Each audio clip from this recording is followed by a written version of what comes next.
Joining us now from Washington, MSNBC policy analyst Ezra Klein of The Washington Post and Congressman John Yarmuth, Democrat of Kentucky. Good afternoon, gentlemen. Ezra, if I might start with the majority leader's question, because Republicans claim that bringing the budget into balance in 10 years will be a boon to the wealthy, the needy, and everyone in between. Is that right? Slices it, dices, it cleans up the kitchen.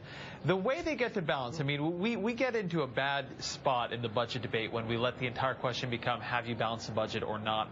The way their budget gets to balance is they cut trillions and trillions of dollars from healthcare subsidies for the poor and the middle class. That is how they do it. They cut all of the healthcare subsidies in Obamacare. That'll be 30 million people not getting insurance. They cut another $750 billion-ish from Medicaid. They cut a variety of smaller programs in addition. They cut a number of low-income supports. You can make an argument about the importance of getting a budget to balance, although I don't think it actually is particularly important, and certainly not within the next 10 years. What you cannot argue, though, is that this budget is good for the poor. Almost all of its cuts come from programs that help the poor.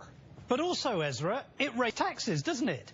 Because in order for it to budget, if they're going to deliver two tax codes at 25 and 10%, then some people earning below, say, $200,000 are going to end up paying a lot more tax.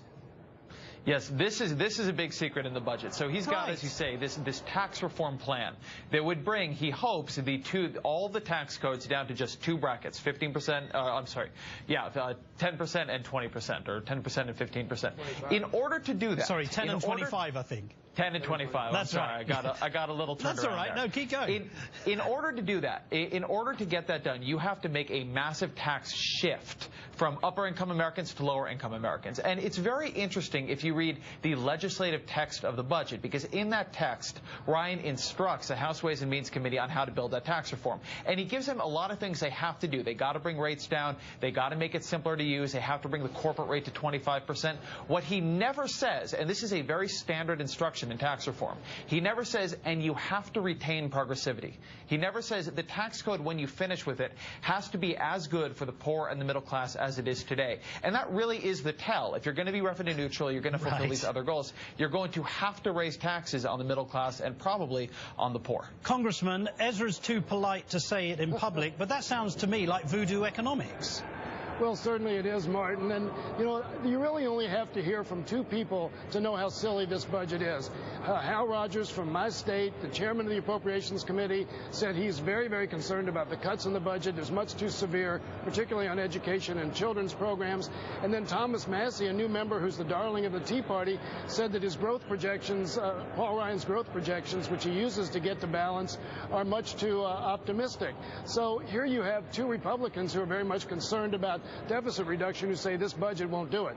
Okay, Congressman. Well, as you know, House Democrats are also out with the budget, joining Senate Democrats in calling for more revenue as well as spending to create jobs. But Paul Ryan didn't seem too optimistic about this this morning. Take a listen to what he said.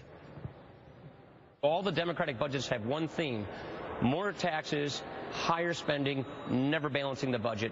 If you look at these two budgets, yeah, we're two worlds apart. We're literally on different planets.